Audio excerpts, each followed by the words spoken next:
अरे डट जिया भाई मित्र, आपनो वो वीडियो है जिको अरावली पर्वतमाला से संबंधित होने वाला है। सभी साथियों को नमस्कार। साथियों,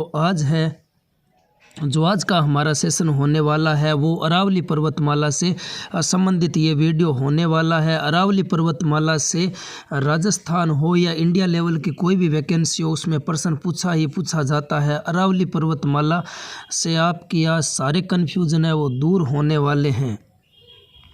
साथियों, अगर मेरे द्वारा इस वीडियो में आपको जो भी जानकारी मिलती है, अगर आप उस जानकारी से संतुष्ट हो जाते हो तो आप वीडियो को लाइक करें और कमेंट करके ज़रूर बताएं कि आपको वीडियो कैसा लगा। और आपके छोटे भाई का इस चैनल है तो सब्सक्राइब करने में कंजूसी ना बरते। तो साथियों, जनाब आग भी लगाते हो और पूछते हो धुआं कहाँ से निकल रहा है।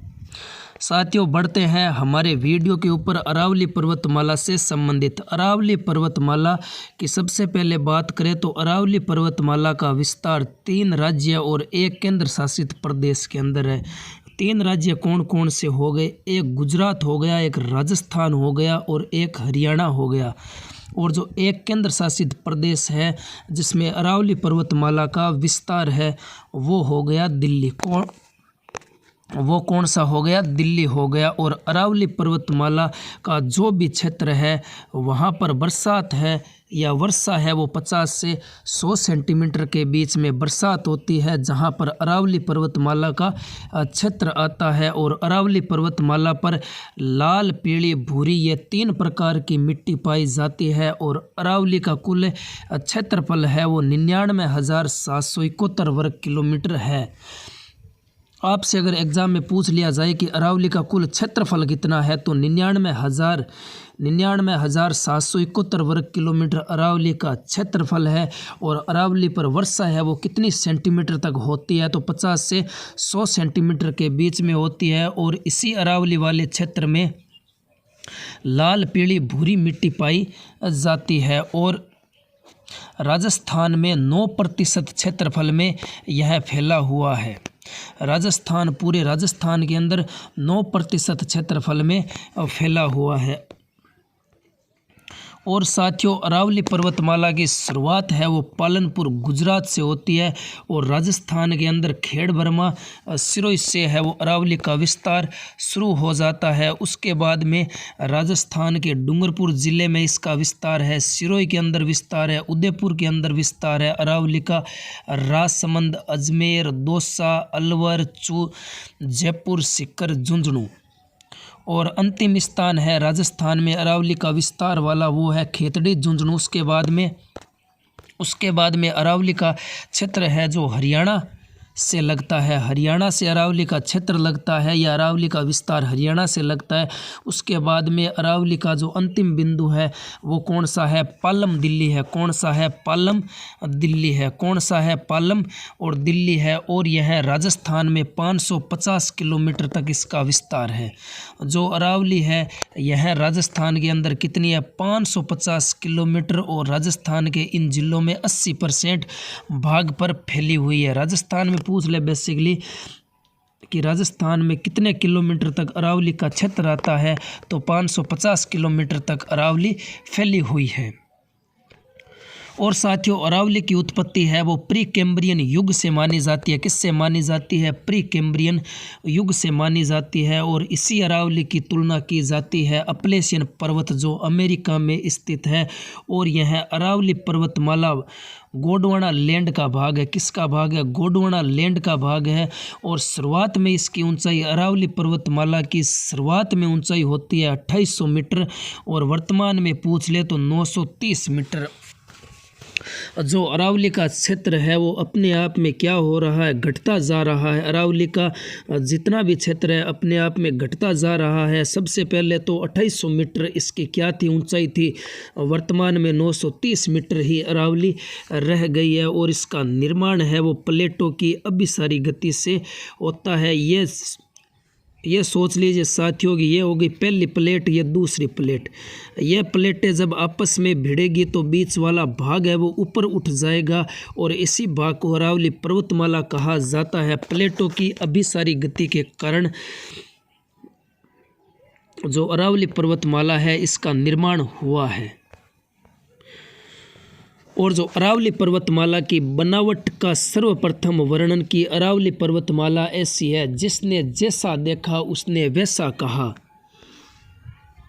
जिसने जैसा देखा उसने वैसा कहा। एम रेहान के द्वारा भी कहा जाता है कि अरावली जो पर्वतमाला उसकी बनावट का सर्वप्रथम वर्णन है वो 1923 के अंदर एम रेहान के द्वारा किया जाता है। और इसी अरावली पर्वतमाला का विस्तार है वो गुजरात, राजस्थान, हरियाणा, दिल्ली के अंदर। अब आप पूछोगे कि अरावली पर्वतमाला का उद्गम कहाँ से होता है। जो अरावली पर्वतमाला है इसका उद्गम है वो मिनिकॉय द्वीप से होता है, जो कहाँ पर है, लक्षद्वीप के अंदर। और यह लक्षद्वीप है जो अरब सागर में पूरा का पूरा सटा हुआ है, इसीलिए अरब सागर को अरावली का क्या कहा जाता है, अरावली का पिता कहा जाता है। अब अरावली पर्वतमाला की तुलना भी की गई है। अरावली की जो हमारी अरावली पर्वतमाला है इसकी तुलना है वो अमेरिका के अपलेशियन पर्वत से की गई है। और जो तारों से बजाया जाने वाला यंत्र है तंदूरा, उसकी जो भी बनावट है ये कहा जाता है कि अरावली की पर्वतमाला, जो अरावली पर्वतमाला है इसकी बनावट या तुलना ऐसी है। और हमारे कान सबसे बड़ा उदाहरण है कि आपनो कान देख लो, कान के समान ही के अरावली पर्वतमाला के अरावली पर्वतमाला। और अरावली पर्वतमाला का कुछ उपनाम है, जिया अलग अलग क्षेत्र के मायने अलग अलग बोले। आपनो घर के मायने नाम कहीं और होए और बारह आपने कहीं और नाम अपने लोग पुकारे। जी अरावली पर्वतमाला ने गुजरात रे मायने किए कि गुजरात के अंदर अरावली पर्वतमाला को अरावली पर्वतमाला कहा जाता है। विष्णु पुराण के अंदर परिपत्र कहा गया है, सिरोही के अंदर अब्बू गुलाब कहा गया है, बाड़मेर के अंदर मालानी की पहाड़ियाँ कहा गया है, सिक्कर के अंदर मालखेत की पहाड़ियाँ कहा जाता है, और अलवर में हर्षनाथ की पहाड़ियाँ कहा जाता है, और जालौर में सुंदा माता की पहाड़ियाँ कहा जाता है, जहाँ पर सुंदा माता का मंदिर बना हुआ है। और इस सुंदा माता के मंदिर में राजस्थान का पहला रोपवे लगता है, राजस्थान का पहला रोपवे लगता है। और उदयपुर में अरावली पर्वतमाला की पहाड़ियों को अड़ावाटा कहा जाता है, और हरियाणा के अंदर ढोसी की पहाड़ियाँ कहा जाता है, और दिल्ली के अंदर रायसीना की पहाड़ियाँ कहा जाता है अरावली पर्वतमाला को। उसके बाद बढ़ते हैं आगे। अरावली में स्थित जो सबसे ऊंचा शहर है वो माउंट आबू सिरोही के अंदर बसा हुआ है, और अरावली में सबसे नीचा शहर है वो अजमेर है। अरावली का सबसे ज़्यादा विस्तार या अरावली सबसे ज़्यादा कहाँ पर हमें देखने को मिलती है, अरावली की पहाड़ियाँ या अरावली पर्वतमाला उदयपुर के अंदर देखने को मिलती है। और अरावली का सबसे कम विस्तार है, जहाँ पर बहुत ही कम देखने को मिलती है अरावली, वो कौन सा है, अजमेर है। वो कौन सा है, अजमेर है। उसके बाद में दिल्ली में जो दिल्ली के अंदर अरावली की पहाड़ियाँ है उसे रायसीना की पहाड़ी कहा जाता है, और इसी रायसीना की पहाड़ी पर राष्ट्रपति भवन बना हुआ है, इसी के ऊपर संसद भवन बना हुआ है, और इसी के ऊपर है वो जवाहरलाल नेहरू विश्वविद्यालय बना हुआ है। इसी के ऊपर क्या बना हुआ है, जवाहरलाल नेहरू विश्वविद्यालय बना हुआ है। जो हमारा वर्तमान में राष्ट्रपति भवन है, जिस हम राष्ट्रपति भवन को देखते हैं जो दिल्ली के अंदर है, इसकी स्थापना 1911 के अंदर होती है, और इससे पहले वाइसरेगल कहा जाता था, अब इसे राष्ट्रपति भवन कहा जाता है। और इसे राष्ट्रपति भवन जिसे वाइसरेगल कहा जाता था, इसके शिल्पकार कौन थे, एडविन लैंडिस्टर लुटियंस को कहा जाता है, और इसी में बैठने वाला पहला व्यक्ति लॉर्ड इरविन था। कौन था, लॉर्ड इरविन था। और इस राष्ट्रपति भवन को बनने के अंदर लाल पत्थर लाए गए थे, वो धौलपुर और करौली से लाल पत्थर लाए जाते हैं। और अरावली में जो अरावली का सबसे ऊंचा शिखर है उसे गुरु शिखर कहा जाता है। क्या कहा जाता है, गुरु शिखर कहा जाता है, जो कहाँ पर है, सिरोही के अंदर बना हुआ है। सिरोही के अंदर गुरु शिखर है जो अरावली का सबसे ऊंचा शिखर आता है। और अरावली का सबसे नीचा शिखर कौन सा है, तो वो पुष्कर घाटी अजमेर है। कौन सी है, पुष्कर घाटी अजमेर है। जैसे साथियों ये हो गई, ये पहाड़ियाँ कुछ इस प्रकार होती है, ये पहाड़ियाँ कुछ एक बार साथियों ये देखिए, ये पहाड़ियाँ कुछ इस प्रकार होती है, जैसे जैसे यहाँ पर हो गया यह सबसे ऊंचा शिखर हो गया। इसे क्या कहा जाता है? इसे गुरु शिखर कहा जाता है, जो सिरोही के अंदर। और जो सबसे नीचा शिखर है,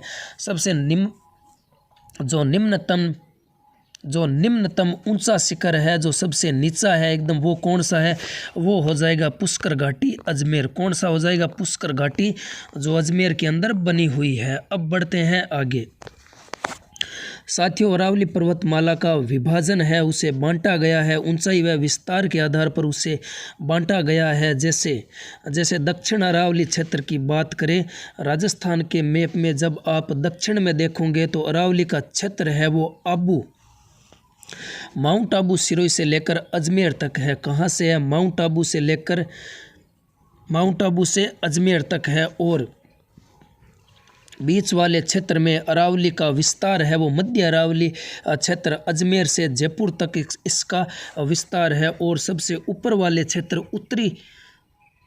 उत्तरी अरावली क्षेत्र है वो जयपुर से खेतड़ी झुंझुनू तक इसका विस्तार है। और सबसे पहले दक्षिण अरावली क्षेत्र की बात करेंगे। दक्षिण अरावली क्षेत्र में साथियों क्या है? तो दक्षिण अरावली क्षेत्र के अंदर माउंट आबू सिरोही के अंदर क्या है? सबसे ऊंचा शिखर कौन सा है? राजस्थान का गुरु शिखर बना हुआ है। राजस्थान की सबसे ऊंची चोटी भी जिसे कहा जाता है, और कर्नल जेम्स टोड ने इसे संतों का शिखर भी कहा है। और इसकी गुरु शिखर की ऊंचाई है वो 1722 मीटर है। और इसी 1722 मीटर के ऊपर है वो 5 मीटर का मंदिर बना हुआ है, दत्तात्रेय ऋषि का मंदिर भी बना हुआ है। और राजस्थान का सबसे ऊंचा पठार भी कहाँ पर है? माउंट आबू सिरोही के अंदर है, 1360 मीटर है जो राजस्थान का सबसे ऊंचा पठार है, जिसे क्या कहा जाता है? सबसे ऊंचा है तो उड़िया का पठार है। किसका पठार है? उड़िया का पठार है। अरे पुड़िया गो पठार को नहीं रे, अरे पुड़िया गा पठार को नहीं रे, उड़िया गो पठार है जी को राजस्थान का सबसे ऊंचा पठार है, जिसकी ऊंचाई कितनी है? 1360 मीटर जिसकी ऊंचाई है।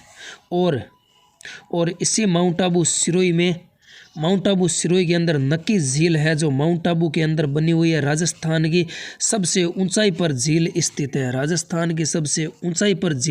है, जो सर्दियों में जम जाती है। हमारी जो अभी सर्दी चल रही है,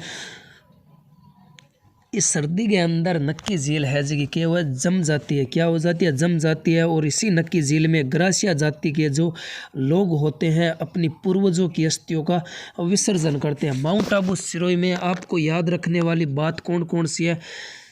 राजस्थान का सबसे ऊंचा शिखर कौन सा है? गुरु शिखर। राजस्थान का सबसे ऊंचा पठार उड़िया का पठार। राजस्थान की सबसे ऊंची झील जो शीतकाल में जम जाती है, नक्की झील। कौन सी है? नक्की झील। ऐसा कहा जाता है कि इस नक्की झील को देवताओं के नाखूनों द्वारा बनाई गई है। उसके बाद बढ़ते हैं आगे। माउंट आबू के आबू पर्वत पर हिंदू मंदिर है, जो बहुत ज़्यादा होने के कारण कर्नल जेम्स टोड ने आबू पर्वत को हिंदू ओलंपस कहा था। और दक्षिण अरावली का सर्वाधिक भाग है वो ग्रेनाइट चट्टानों से बना हुआ है, इसी कारण इसे इनसेलबर्ग भी कहा जाता है। क्या कहा जाता है? इनसेलबर्ग। जो दक्षिण अरावली क्षेत्र है, जो अरावली का क्षेत्र है, यह ज़्यादातर क्षेत्र है वो ग्रेनाइट चट्टानों से बना हुआ है, इसीलिए इन्हें इनसेलबर्ग कहा जाता है। क्या कहा जाता है? इनसेलबर्ग कहा जाता है। और जयपुर से आगरा उत्तर प्रदेश के बीच की जो पहाड़ियाँ है, इन पहाड़ियों को काली खो की पहाड़ियाँ है वो कर्नल जेम्स टोड के द्वारा कहा जाता है। और कर्नल जेम्स टोड ने कहा था कि मीणा जनजाति है वो आदिम स्थान इसे बताया गया है। मीणा जनजाति का आदिम स्थान इसे बताया गया है। उसके बाद में यहाँ पर कुछ फैक्ट भी लिखे गए हैं, जैसे विश्व की सबसे ऊंची चोटी माउंट एवरेस्ट है, 8,848 मीटर है।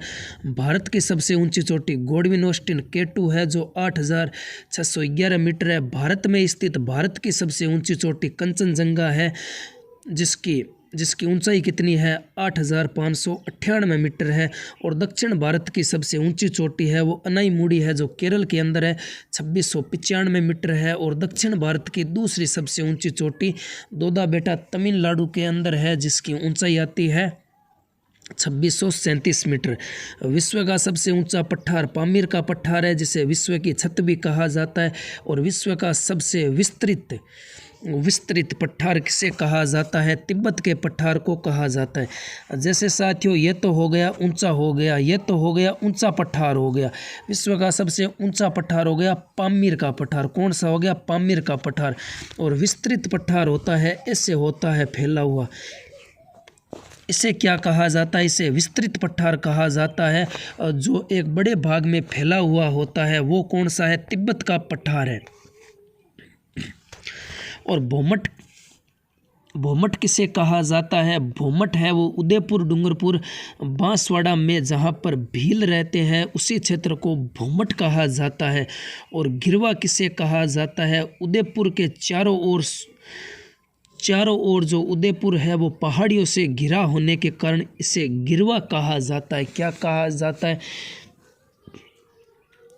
अरे गिरा हुआ नहीं, गिरवा कहा जाता है। क्या कहा जाता है, गिरवा कहा जाता है। उदयपुर जब अपने चारों ओर पहाड़ियों से घिर जाता है तो उसे उदयपुर के अंदर गिरवा कहा जाता है। क्या कहा जाता है, गिरवा कहा जाता है। और मगरा किसे कहा जाता है, उदयपुर के उत्तरी पश्चिम भाग के पहाड़ों को मगरा कहा जाता है। क्या कहा जाता है, मगरा कहा जाता है। और मेवड़ किसे कहा जाता है, डूंगरपुर और बांसवाड़ा के बीच वाले भाग को मेवड़ कहा जाता है, और जबकि पूरे भाग को बंगड़ कहा जाता है या वागड़ कहा जाता है। मानदेश का पठार चित्तौड़गढ़ में है, भैंसरोडगढ़ अभ्यारण्य है वो इसी पठार पर बना हुआ है।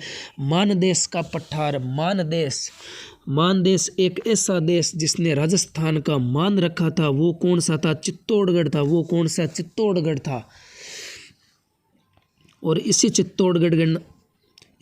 चित्तौड़गढ़ के अंदर है वो मानदेश का पठार है, और इसी पर भैंसरोडगढ़ अभ्यारण्य बना हुआ है। संक्रांति प्रदेश किसे कहा जाता है, मकर संक्रांति वैसे कल है 14 जनवरी को। और संक्रांति प्रदेश है वो अरावली पर्वतमाला व विंध्याचल पर्वतमाला के नीचे वाले भाग को संक्रांति प्रदेश कहा जाता है। उसके बाद में मध्य अरावली क्षेत्र का विस्तार है वो अजमेर से जयपुर तक है। अजमेर की मुख्य पहाड़ी व नागौर की निम्न पहाड़ियों को मेरवाड़ा की पहाड़ियाँ कहा जाता है, जो मेवाड़ को मारवाड़ से अलग करती है। और मध्य अरावली की सबसे ऊंची चोटी मोराराम जी है, जो टोडगढ़ अजमेर के अंदर है। मध्य अरावली के मध्य केंद्र का भाग की सबसे ऊंची चोटी तारागढ़ है। और मध्य अरावली में घूघरा घाटी है, जहाँ पर आरपीसी का कार्यालय है, जहाँ पर किसका कार्यालय है, आरपीसी का कार्यालय बना हुआ है। उसके बाद में उत्तरी अरावली क्षेत्र सबसे ऊपर वाला क्षेत्र आता है, राजस्थान के अंदर अरावली का क्षेत्र आता है। और इसी उत्तरी अरावली क्षेत्र की सबसे ऊंची चोटी कौन सी है, रघुनाथगढ़ सीकर के अंदर बनी हुई है। और हर्षनाथ की पहाड़ी अलवर में है, हर्ष की पहाड़ी सीकर में है, हर्षत माता की पहाड़ियाँ है वो दौसा के अंदर है। और अरावली पर्वतमाला राजस्थान को 2 भागों में बांटने का काम करती है। राजस्थान को 2 भागों में कौन बांटती है, तो राजस्थान को 2 भागों में है वो अरावली पर्वतमाला बांटती है। साथियों ये था हमारा आज का अरावली पर्वतमाला से रिलेटेड आज का सेशन। अगर आपको अच्छा लगा, आपको जानकारी कुछ याद होती है तो वीडियो को लाइक करें, कमेंट करके ज़रूर बताएं आपको वीडियो कैसा लगा। अगर आप हमारे चैनल पर नए हो तो चैनल को सब्सक्राइब ज़रूर कर दें और बेल आइकन को प्रेस कर दें, ताकि मेरे द्वारा जो भी नया वीडियो डाला जाता है वो सबसे पहले आप तक पहुँच सके।